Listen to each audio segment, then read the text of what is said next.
I brought you something. I hope it helps. Thank you. It's warm inside. You have no home and I have no mother. The little girl's words that stunned everyone at the train station. She was standing alone, wrinkled coat, tired eyes, 2 plastic bags clutched in her hands. People passed by like she didn't exist. No one saw her, until the little girl stopped. No one expected her to speak. And when she did, 5 chilling words echoed across the station. You have no home, and I no mother. For a moment, time stood still, but what led to that moment is far more disturbing than anyone realized, because it wasn't just about a child's pain or a woman's silence. It was about all of us.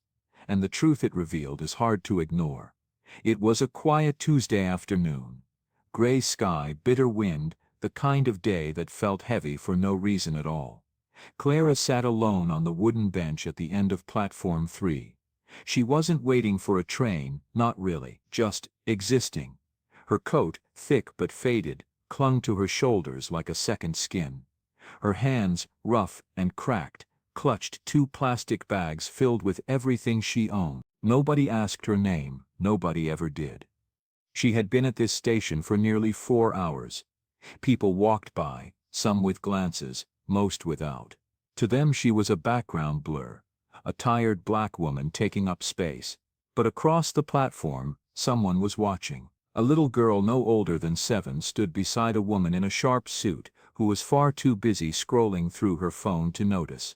The girl's coat hung open, her hair wild, her eyes fixed on Clara, unblinking. There was something about the woman on the bench that held her still.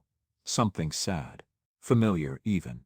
She slipped her hand free from her guardian's grip and made her way across the platform, step by quiet step. Nobody noticed, not the mother, or maybe it was a nanny. Not the crowd, just Clara. And Clara finally looked up. What happened next was not loud. It didn't go viral. There were no headlines or hashtags, just a few stunned strangers and one moment frozen in time. But behind it was a story soaked in systemic silence, a deeper pain that too many choose not to see. A motherless child, a homeless woman, a brutal truth that would slip past most eyes but not hers. Because sometimes children see what the rest of the world refuses to. And what this child saw would shift the atmosphere. Clara hadn't always lived on benches. She once had a home, small but warm, with walls that echoed her son's laughter. That was before everything unraveled, before the layoff at the diner, before her landlord decided he'd had enough of those kinds of tenants and said the quiet part out loud, before the officer knocked on her door with a pink slip in one hand and a warning in the other. This neighborhood's changing. Maybe it's time you did too. No one saw her fall. No one offered to catch her. Systems whispered her into silence. Agencies lost her paperwork. Shelters had waiting lists longer than winter. And all the while the world passed her like she was invisible. Until now. The little girl in the red tights stood right in front of her. Clara blinked, unsure if the child was real. "What are you doing over here, sweetie?" The voice came sharp from behind. The woman in the suit had finally noticed and was stomping across the platform, fear and irritation twisting her face into a familiar shape. She didn't look at Clara, only the child she yanked back by the arm. "I told you never to wander off, especially not," she paused. "Especially not where? Around people like her?" She didn't finish the sentence, but Clara had heard that pause before. She'd lived inside that pause for years. As the woman scolded and dragged the girl away, Clara expected that to be the end of it. But then something stopped the child mid-step. She looked back, wide eyes, trembling lip, and pulled free again. This time not to wander but to walk toward Clara with purpose. She stood still for a moment, then said softly but clearly, "You have no home and I no mother." A few heads turned. The woman froze. Clara felt her heart clutch in her chest. The words knocked the wind from her like a blow. Had someone told the child her story? No, that wasn't it. The little girl's voice trembled, not with pity but with recognition. She didn't see a stranger. She saw herself. The woman's expression shifted. No longer fear, now embarrassment. She reached for the girl, offering a brittle laugh to the people glancing over.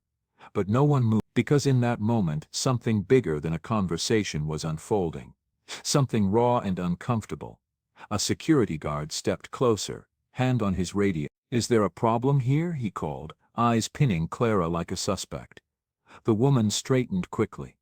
No problem. Just trying to get my daughter away from her." That word again, her. Not that woman, not the lady, just her.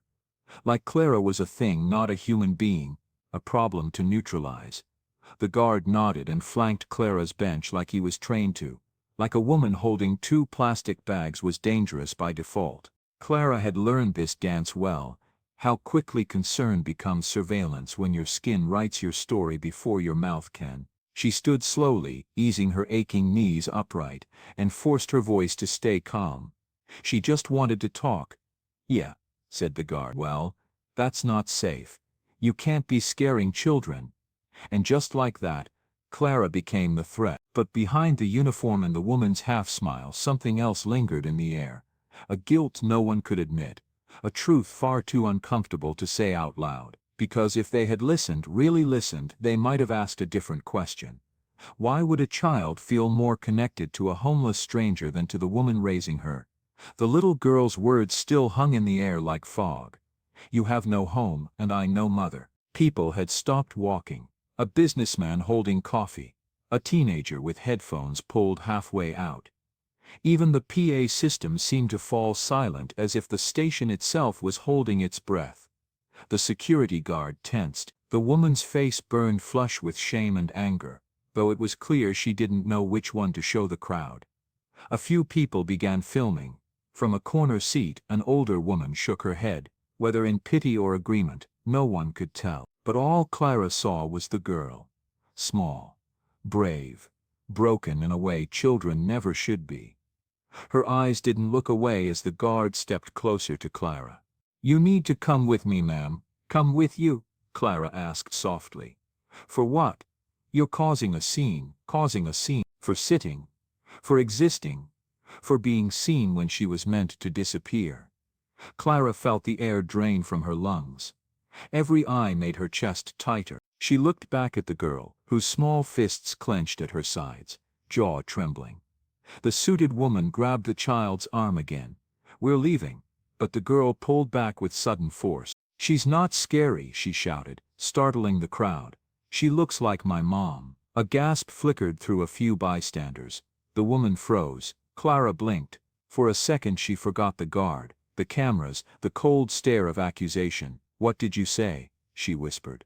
The girl nodded slowly, tears forming in her eyes. It clicked then. The hair, the skin, the distance. The woman in the suit wasn't the child's mother. A guardian, maybe foster, maybe adoption, but not mother, not the way the girl needed, not the way Clara had been before. The guard's voice hardened.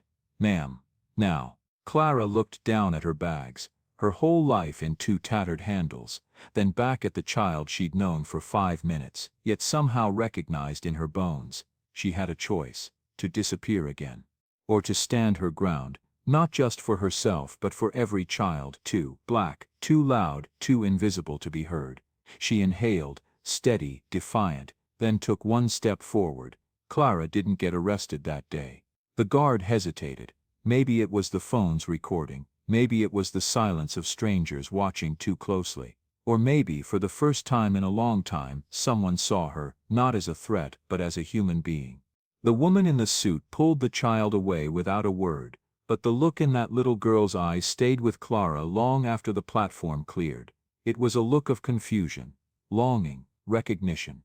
And for the first time in months Clara didn't feel invisible. She never saw the child again. Not in that station, not on another bench, but that moment changed something deep within her. No, it didn't fix her reality. She still had no permanent address, still slipped through the cracks of a system not built to catch her, but her story, her presence had pierced a bubble most walk around with their entire lives.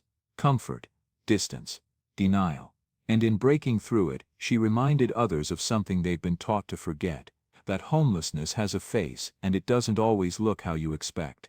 That grief has layers, and sometimes society adds to them. That racism isn't always loud. It can be casual, cold, built into the silence around who matters and who doesn't. Clara's story may not have made headlines, but how many like hers go untold every single day? A little girl recognized the humanity in a stranger that a room full of adults refused to name. Why is it always the children who have to show us who we've become? Racism doesn't always scream, it whispers in assumptions, in who we fear, in who we ignore. And until we start listening to what's left unsaid, stories like Clara's will keep happening in the background, while the rest of the world moves on. So the question is, how many more people have to go unseen before we finally start looking?